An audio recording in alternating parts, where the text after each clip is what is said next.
Hey everybody, just wanted to hop on and give everyone a few more details. I know yesterday we put out a video. We only had a couple of minutes between a hearing and a meeting with the legislator. So that was really short, but we wanted to just get a little bit more details out today. So I just wanted to start with kind of talking about what happened over the last couple of months. Obviously, folks know that yesterday we found out that the money was allocated to keep SACU whole. And so I just wanted to kind of talk about what happened in the days kind of leading up to that, and then the last like few weeks to the last couple months. So obviously everyone knows we've been doing nonstop actions. I want to thank everybody who was able to show up to those actions. I know it's been really tough because, you have to go to work. We have to balance all of our home life as well. And then sometimes some of the stuff that we do, some of these actions are out of people's wheelhouse. But we had a lot of people turn out, and really we would not have been successful without that. So just really, really proud of the whole unit. And we had some folks do things that, those that couldn't come or didn't feel comfortable coming would cover shifts for other people. And so really everybody put in kind of their own effort, which was great. So we did a number of actions over the last 8 months, but really the last big one that we had was that hearing where just many of you testified and submit written testimonies as well. And so then there was a little bit of a lull where things were a little bit quiet, but things were still happening on the back end. Our political coordinator, Odalise, was working every day still, talking to legislators. We submitted a joint letter with the DRO, which is kind of unheard of for those of you that have been around for a while. And so we'd still been working over the course of the last few weeks. And then generally DHS's budget comes up a little later in June. So it kind of hit us out of nowhere this week, where on Wednesday we got word that DHS's budget would be heard on Thursday. And that was going to be the recommendation from the LFO, the Legislative Fiscal Officer, on allocating the money. And so it was going to be, were they going to accept the recommendations from DHS that had the recommendation to reduce SACU or not? And so we heard that was going to be heard on Thursday, which was really great timing because we already had our rally happening that day. And we were already planning to do the rally and then pull SACU folks away from the rally at the end and go do a lobby day to talk with legislators again, just to kind of get one more last opportunity to talk with them before what we thought was going to be the budget being heard in a couple of weeks. So then when we found that out on Wednesday, we started looking for the budget, because what happens is it gets posted 24 hours before it's heard. So the idea is that it should have been posted early afternoon on Wednesday. We then saw it, I'd say like mid-afternoon on Wednesday, and it looked good. But one of the things with budgets that get posted is it doesn't specify what's not in it. It specifies what's in it, right? So there was nothing that specifically said SACU will not be reduced. What it did show was that there was no reduction in current service level or FTEs. And so we felt 99% sure it was good. But we wanted to make sure 100% before we told everybody and all of that. So the next day, obviously, we had our rally. That was yesterday. Early in the morning, Odalise, our political coordinator, went to the Capitol and just talked with everybody, found the legislators, the co-chairs, just to confirm everything so that we knew for sure. So at the time the rally was starting, which was right around 11:30, 12, that's when we found out. So we pulled the SACU folks that were there away from the rally, and we went over. The hearing was going to be at 1 o'clock. We let folks know when we were outside the Capitol. Then we went to the hearing.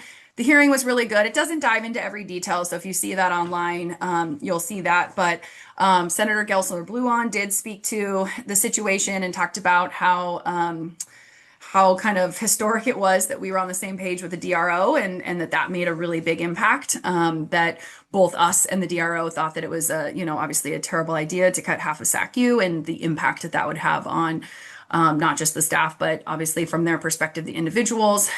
So that happened at 1 o'clock. Christina and I went out and did a quick video for you guys, just from a phone. So it wasn't certainly professional, but we had a little microphone and that helped. But so we then went back into the Capitol and did some lobby meetings. It was really great that we found out before, because we were able to thank some of the legislators that have been supportive for us. And then Um, we were able to advocate for the salary pot. We were also there for that. The salary pot is what gives state workers their COLAs. So it was nice that we were there and able to advocate for that while that's still kind of being decided on. So that's kind of how everything happened over the last few days. There are still some logistical stuff that has to happen with session, some, things that happen towards the end to like really wrap session up. But over the next couple of weeks, there's still many agencies that have their budgets being heard and decided on, rather. And so we'll have a few weeks until session is officially done. But it was nice that the DHS budget was a little bit earlier, so we didn't have to wait quite as long as normal to kind of get this news. So what does it look like now for the future? I think that's a big question. That's a good question. We still have some stuff that we need to figure out. There was a budget note in the budget originally with some benchmarks to kind of assess SACU and getting kind of a little bit more stabilized with the crisis model. It looks like that budget note has been removed. I think folks are realizing that you guys work with people, and that doesn't always mean that timelines, make a lot of sense. That was a big thing when that report came out and talking about having people move out in 90 days and things like that. Humans don't stick to a timeline just because we want them to. They're not in a safe and secure place within a specific timeline. Doesn't work like that. But I do think that over the course of the next several months, we need to start kind of looking at the structure and, being open-minded to getting to some level of a, crisis model, which you guys moved to 10, 12 years ago already. So that's, really nothing new. But, really being open-minded to some changes and seeing what that looks like. One thing I do want to be really clear on, though, because we've been hearing rumors about this, and I think folks have been hesitant to report it out of fear of this budget and what things were going to look like with layoffs and reductions.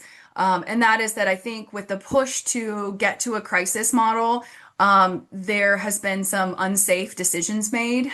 Things like, having somebody go on a one-on-one outing when they're not ready to do that. In an effort to try to get them ready to move out so that the length of stay reduces. So I just want to be really clear that while we do want to be open-minded to, getting kind of stabilized back to a crisis model, it should not be at the expense of safety.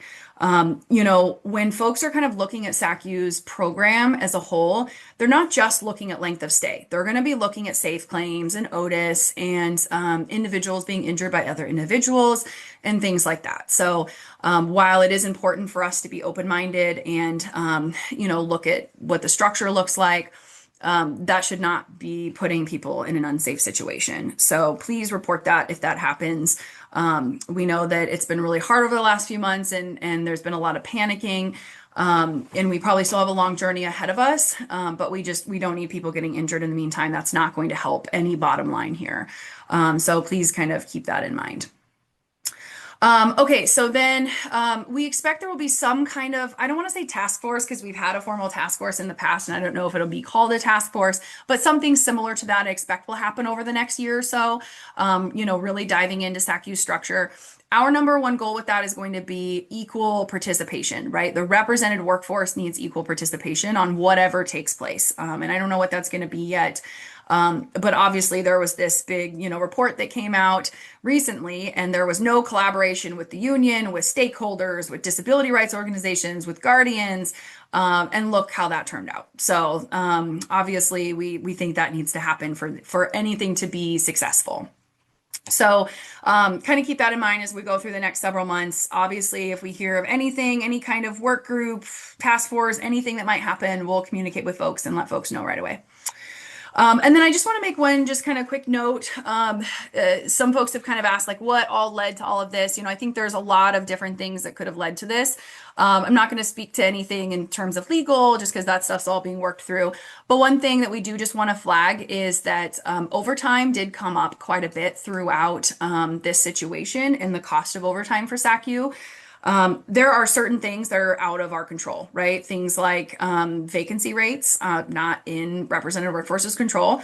Things like, family emergencies, leaves, medical issues, things like that.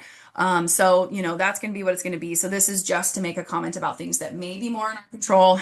Just want to encourage folks to be thoughtful about overtime as we're going into the next year or two. What we really don't want to end up with is being in the same situation in 2 years, right? So just really want to encourage folks to be thoughtful about that.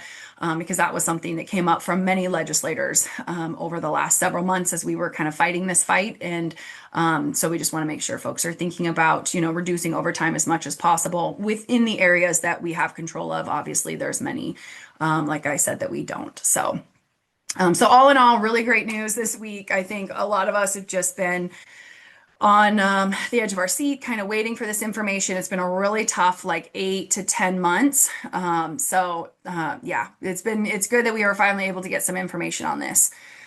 So a couple other updates. Just want to do a quick bargaining update. We're in our last month in theory of bargaining. Sometimes we go a little bit longer. Things are going pretty well. Keep in mind, we have two different tables, right? We have our statewide central table that does like our big economics, and then we have our local table that does like individual working conditions. And I'd say both are going well. There's consistent updates that comes out from our communications team that comes from Oregon AFSCME for the central table updates. And then our next local table bargaining session is next Thursday. So I expect we'll have a good update after that, or a detailed update after that session, because then we're like less than a handful of sessions away. We can add sessions on if we need to, but so I'd say so far things have been going pretty well. We've been able to meet in the middle on a number of things. I think that, management has been doing well as well. I do, however, think that the proposals that we have left on the table are the harder ones. So, we'll see. We'll see how things kind of go now over the next few weeks as we kind of work through those proposals. I know there's a couple of like hot topic proposals, things like comp time and differentials and stuff like that people are, kind of eager for an update on. Those are the ones still on the table, so we don't have an update yet. We try to kind of, walk a fine line while those are still going. We haven't gotten counter proposals back on them yet. So once we have information on those, we will let you know. So we'll hopefully next week we'll have an update. We only have a few sessions left, so we should be getting some stuff here pretty quick. But we'll keep folks updated. I do want to give folks an update though on the seniority thing that went out recently. So obviously we put a survey out, just trying to gauge everybody on their opinion on if seniority changed from SACU seniority to state seniority, both for layoff, and then also for, internal bidding and things like that. And then also on kind of changing the structure. Management proposed to kind of take away the island structure. So we put out a survey that was combined survey on that also. So we had a lot of people fill that out. Almost 400 people filled that out, which is a huge portion of the unit. And it was weighted very heavily one way. I'd say over 95%, well over 95% of folks wanted to keep the language the same. So your bargaining team took that information forward and passed that to management, and they have agreed. So the language around seniority will remain SACU seniority, and we will keep within that island model. So just wanted to update folks on that since that's been taken care of already. We're not still in that negotiation period. Obviously, this still has to be ratified. So anybody, I want to acknowledge that there were a handful of folks that did, vote for it to be different. And so I just want to make sure folks know you still have a vote on the contract when it ratifies. And we certainly didn't take any of it lightly. But, when we had about over 95% of the unit feeling one way, that kind of helped guide the bargaining team. So there's the update on that. I think that just real quick, I want to do a couple of shout outs also. Like I said, we would not have gotten where we are today if it was not for everybody engaged and participating. It's so hard to participate in actions and feel hopeful and motivated to do that, especially when it's your own agency kind of coming after your program. So just really proud that everybody was able to do that. But I really want to shout out some of your leaders. First off, your president, Christina, really put in, day in and day out effort. I don't know where we would have kind of ended up without her kind of effort in fighting for this. So if you see her, give her a shout out. Definitely put in just kind of had the weight of the world on her shoulders for the last 8 months, I think, and really fought kind of nonstop. So, and then your other executive, I'm going to miss people, but other executive board members, Sayhu and Bradley, they had, the Portland taken care of. We had some other union leaders. We had your chief steward, Chris, Rhonda, Heather, Lawrence, Sean Carl, who he fought all the way up until he retired. Just so many people that really stepped up and fought pretty endlessly. Katrina. So when you see some of the union leaders around, give them a shout out when you see them because it's just been a really long, hard 8, 10 months, just like for all of you. And they really stepped up and took their kind of leadership roles really seriously. So great work to all of them. And then I also, just in case you all see her around either the Union Hall or one of the houses or the Capitol, want to shout out our political coordinator, Odalise, who really stepped up. I mean, day in and day out, those times when you kind of heard some silence for a few weeks, then we had an action and we'd have a few week lull and then another action. Odalise was fighting at the legislative level every single day, all day, really, just every chance she could. And also feel like I just don't know where we would have been without her efforts. So if you see her, give her a shout out. She'll be around. She's assigned to SACU on the political side, so that's been really helpful. And then we will have some thank you cards going around over the next week or so for the legislators that really supported us. So if you see those, please sign them. You can write a separate letter and we can put it with it, or you can just put your signature. It's just without their support, we would have been in a tough spot. Keep in mind, this is a really tough financial situation right now. And so it would have been really easy, I think, for some of the legislators to just agree with the agency, but they really took this seriously. They had our backs, and so we want to thank them. And these are legislators across all party lines. So we're going to get those thank you cards out. And then also, we don't know what the future is going to hold, right? That's why it's so important that we really work on things over the next couple years. We look at our structure and overtime and all of that so that we hopefully don't end up in a similar spot in a couple of years. But either way, we want to, make sure we're showing our gratitude to the legislators that had our back over the last several months. So, yeah. So obviously, if we hear more information, you guys will be the first to know. I know that DHS and ODDS don't like that, but you will be the first to know if we have more information. So we'll get that out and we'll give you more information as bargaining wraps up. And I think that's about it. One more update, actually. I think that your DHS director, Fairbours, thinks that we have forgotten that he is misplaced and he's not been able to account for $2.5 million that the legislature allocated for your staffing crisis. Obviously, we had some big priorities for the last 8 to 10 months, but just want to make sure folks know that we have not forgotten. And I think that really diving into every penny of the DHS budget from the last 2 years is a really great project for our off season. So more to come on that also.